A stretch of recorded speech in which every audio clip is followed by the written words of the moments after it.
ఇక మ్యాచ్ జరిగింది అహ్మదాబాద్లో, గెలిచింది బెంగళూరు. హైదరాబాద్లో సంబరాలు మామూలుగా లేవు. ఫ్యాన్స్ రచ్చ చేశారు.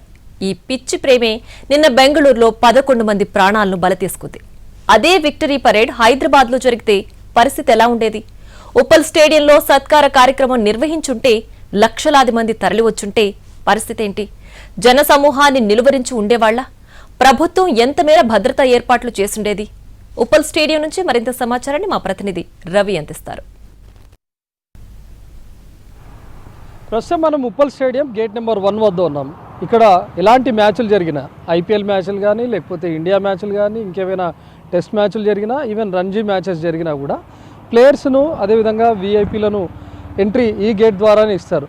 మ్యాచ్లు జరుగుతున్నటువంటి టైంలో కేవలం వీవీఐపీలు లేకపోతే ఇంకెవరైనా ఆఫీసర్స్ వచ్చినా లేకపోతే ప్లేయర్స్ వచ్చినా కూడా ఈ గేట్ ద్వారానే అలో చేస్తారు. ఈవెన్ ఐపీఎల్ మ్యాచ్లు జరుగుతున్నప్పుడు కూడా వీవీఐపీ పాస్లను ప్రత్యేకంగా కేటాయిస్తారు, ఇదే గేట్ ద్వారానే అనుమతిస్తారు. ఆ తర్వాత 2 టీమ్స్ వచ్చేటటువంటి ప్లేయర్లకు కూడా ఈ గేట్ ద్వారానే అనుమతిస్తారు. ఈ గేట్ ద్వారా వీవీఐపీ పాస్ ఉన్నటువంటి వాళ్ళకు మాత్రమే ఎంట్రీ లభిస్తుంది. మిగతా ఎలాంటి టికెట్ ఉన్నా కూడా వాళ్ళను ఇటువైపుగా అలో చేయరు. ఈవెన్ వాళ్ళకు ఉన్నటువంటి టికెట్లో ఏదైతే వీవీఐపీ టికెట్ తీసుకున్నా సరే వాళ్ళకు వెహికల్ పాస్ తప్పనిసరిగా ఇస్తారు. ఆ వెహికల్ పాస్ ఉంటేనే ఈ గేట్ ద్వారా వెహికల్ లోపలికి అనుమతిస్తారు. ఒకవేళ టికెట్ తీసుకున్నా సరే వాళ్ళ దగ్గర వెహికల్ పాస్ లేకపోతే ఈ గేట్ ద్వారా ఎంట్రీ కూడా ఉండదు. సో కంప్లీట్గా ఇది వీవీఐపీ కోసం ఏర్పాటు చేసినటువంటి గేట్గా ఉంటుంది. ఇన్ కేస్ నిన్న జరిగినటువంటి విక్టరీ పెరేడ్ లాంటి కార్యక్రమం ఇక్కడ జరిగితే ప్లేయర్స్ను ఈ గేట్ ద్వారా అనుమతించేందుకు బ్యారికేడింగ్స్ వేసి మరీ అనుమతిస్తారు. అలాంటి విక్టరీ పెరేడ్కు హాజరయ్యేటటువంటి అభిమానులు ఎవరున్నా సరే వాళ్ళను ఈ గేట్ ద్వారా అనుమతించే ప్రసక్తే ఉండదు. ఇక ప్రస్తుతం మనం చూస్తున్నటువంటిది గేట్ నెంబర్ 1 ముందు ఉన్నటువంటి ప్రధాన రహదారి. దీనికి 2 మార్గాలు ఉంటాయి. ఉప్పల్ నుంచి ఎవరైనా వస్తున్నటువంటి వాళ్ళు, ఉప్పల్ లేదా ఎల్బీనగర్ నుంచి వచ్చేటటువంటి వాళ్ళు ఉప్పల్లో మెట్రో స్టేషన్ దిగిన తర్వాతనే, మెట్రో స్టేషన్ కూడా స్టేడియంకు దగ్గరగా ఉంటుంది. ఆ స్టేషన్ మెట్రో స్టేషన్ పేరు కూడా Uppal cricket stadium metro station అనే ఉంటుంది. ప్రస్తుతం మనం చూస్తున్నటువంటి ఈ రోడ్డు చివరిలోనే మెట్రో స్టేషన్ ఉంటుంది. ఎవరైనా మెట్రోకి వచ్చినా సరే లేకపోతే సికింద్రాబాద్ ఈ ప్రాంతాల నుంచి వచ్చినటువంటి వాళ్ళు, పంజాగుట్ట ఈ ప్రాంతం నుంచి వచ్చినటువంటి వాళ్ళంతా కూడా నేరుగా ఇటువైపుగా రావాల్సి ఉంటుంది. మరోవైపు మనం ఈ రోడ్లో రైట్ సైడ్ చూస్తే అంబర్పేట్ రామాంతపూర్ నుంచి వస్తున్నటువంటి వాళ్ళందరూ రావడానికి ఈ వే ఉంటుంది. ఇటువైపుగా వచ్చేటటువంటి వాళ్ళు కూడా చాలా ఎక్కువ స్థాయిలో ఉంటారు. ఇక్కడికి వచ్చిన తర్వాత వాళ్ళందరూ కన్ఫ్యూజ్ అవ్వకుండా అక్కడ మార్కింగ్ కూడా మనం చూడవచ్చు. స్టేడియం మెట్రో స్టేషన్ అని చెప్పి మార్కింగ్ పెట్టారు, హబ్సిగూడ వైపు వెళ్ళేటటువంటి మార్కింగ్ పెట్టారు, ఇటు అంబర్పేట్ రామాంతపూర్ వైపు వెళ్ళాలనుకునేటటువంటి మార్కింగ్స్ కూడా పెట్టారు. ఎవరు వచ్చినా సరే ఇక్కడికి క్రికెట్ చూడడానికి వచ్చినటువంటి ఫ్యాన్స్ వచ్చినా వాళ్ళ పైన వాళ్ళు తీసుకున్నటువంటి టికెట్ పైన ఏ గేట్ ద్వారా ఎంట్రీ అనేది కూడా క్లియర్గా ఉంటుంది. ఇక్కడికి వచ్చిన తర్వాత గేట్స్ కూడా ఎక్కడ ఉంటాయి అనేది కూడా ఇక్కడ క్లియర్ సైన్ బోర్డ్స్ కూడా మనకు కనిపిస్తున్నాయి. ఎంట్రీ గేట్ నెంబర్ 2, 3, 4 ఈ రూట్లో వెళ్ళాలి అని చెప్పి. ఇన్ కేస్ వాళ్ళకు 5, 6, 7, 8 ఉంటే ముందుకు వెళ్ళి లెఫ్ట్ తీసుకోవాలి అని చెప్పి ఉంటుంది. ఈ ఉప్పల్ స్టేడియం మొత్తానికి 12 గేట్లు ఉంటాయి. మ్యాచ్ సమయంలో కేవలం 11 గేట్లను మాత్రమే యూజ్ చేస్తారు. 12వ గేట్ కాస్త సైజు చిన్నగా ఉంటుంది. దాంట్లో కేవలం వెహికల్స్ని మాత్రమే పార్కింగ్ కోసం అనుమతిస్తారు. మ్యాచ్ జరుగుతున్నటువంటి ప్రతిసారి కూడా ఇక్కడ ఎన్నో ఇంటర్నేషనల్ మ్యాచ్లు కూడా జరిగాయి. ప్రతి సీజన్లో ఐపీఎల్ మ్యాచ్లు కూడా జరుగుతుంటాయి. ఆ టైంలో 11 గేట్స్ను ఓపెన్ చేస్తారు. వాళ్ళ టికెట్పై ఉన్నటువంటి గేట్ నెంబర్ ఆధారంగా అభిమానులను ఆయా గేట్ ద్వారా మాత్రమే అనుమతిస్తారు. సో నిన్న జరిగినటువంటి విక్టరీ పెరేడ్ లాంటి కార్యక్రమం ఉప్పల్ స్టేడియంలో కనుక నిర్వహిస్తే వాళ్ళకు వేళ పాస్లు ఇవ్వాలి అని అనుకుంటే వాటిపైన ముందుగానే గేట్ నెంబర్లు ఉంచడమా, లేకపోతే నిన్న జరిగినటువంటి కార్యక్రమంలో కర్ణాటకలో చిన్నస్వామి స్టేడియంకి ఫ్రీ పాసెస్ ఇచ్చారు, దానిపైన గేట్ నెంబర్స్ కూడా ఉండవు. ఒకవేళ అలాంటిదే కనుక జరిగితే హబ్సిగూడ రామాంతపూర్ నుంచి వచ్చేటటువంటి ఫ్యాన్స్ అందరినీ కూడా ఈ మార్గంలో పంపించే వెసులుబాటు ఉంటుంది. వీళ్ళందరినీ ఇటువైపుగా పంపించినప్పుడు ఇక్కడ గేట్ నెంబర్ 12, 11, 10, 9, 8 అప్ టు 7 వరకు ఈ రూట్లో వెళ్తే వస్తాయి.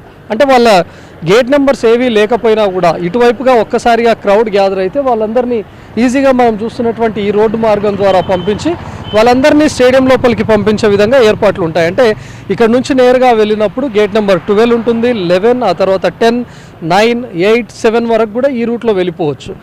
ఇన్ కేస్ ఎవరైనా వీవీఐపీలు ప్లేయర్స్ను ఒకవేళ పెరేడ్ మాదిరిగా తీసుకొని రావాలనుకుంటే నేరుగా వాళ్ళను గేట్ నెంబర్ 1 ప్రస్తుతం మనం చూస్తున్నటువంటి మెయిన్ ఎంట్రన్స్ ద్వారా వాళ్ళ వెహికల్ను లోపలికి పంపిస్తారు. సో ఇక్కడ మ్యాచ్ టైంలో బ్యారికేడింగ్స్ కూడా ఉంటాయి. ఎలాంటి ఇబ్బంది లేకుండా జరుపుకునే వెసులుబాటు కూడా మనకు ఉంటుంది.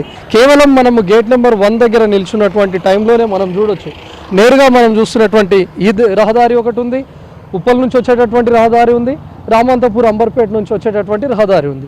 కేవలం గేట్ నెంబర్ 1 వద్దే 3 రహదారులు మనకు కనిపిస్తూ ఉన్నాయంటే ఇక్కడ ఒక్కసారిగా వేలాది మంది గ్యాదర్ అయినా కూడా వాళ్ళందరినీ ఈజీగా ఇటువైపు ఉన్నటువంటి గేట్స్కి కానీ లేకపోతే ఇటువైపు ఉన్నటువంటి గేట్స్ను పంపించే విధంగా ఏర్పాట్లు చేయగలుగుతారు.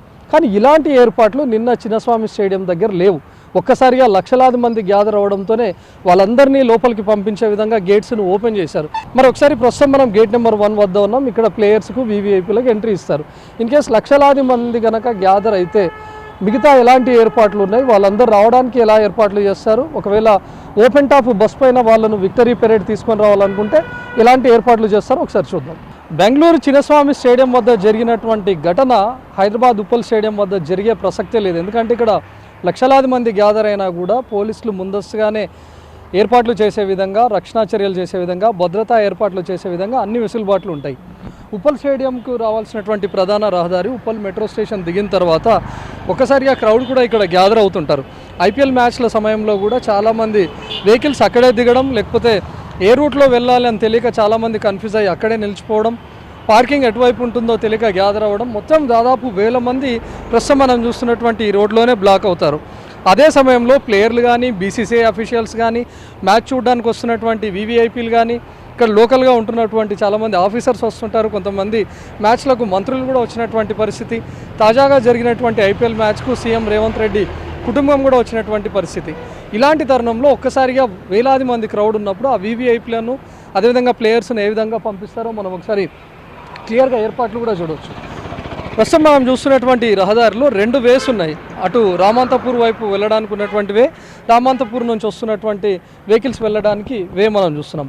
మధ్యలో ఈ వైట్ ట్యాపింగ్ లైన్ ఏదైతే ఉందో ఈ లైన్ మొత్తంగా కూడా బ్యారికేడ్స్ ఏర్పాటు చేస్తారు.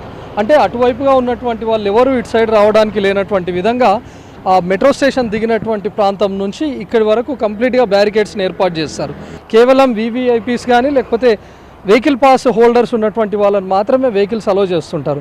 మరోవైపు నడుచుకుంటూ వస్తున్నటువంటి వాళ్ళందరికీ కూడా ఈ గేట్ను ఓపెన్ చేస్తారు, ప్రస్తుతం లాక్ ఉన్నటువంటి గేట్ను. దీని ద్వారా లోపలికి పంపించినట్టు మనం ఎగ్జాక్ట్గా ఆ చెట్టు పక్కనే ఉన్నటువంటి గేట్ చూడవచ్చు, అది గేట్ నెంబర్ 5.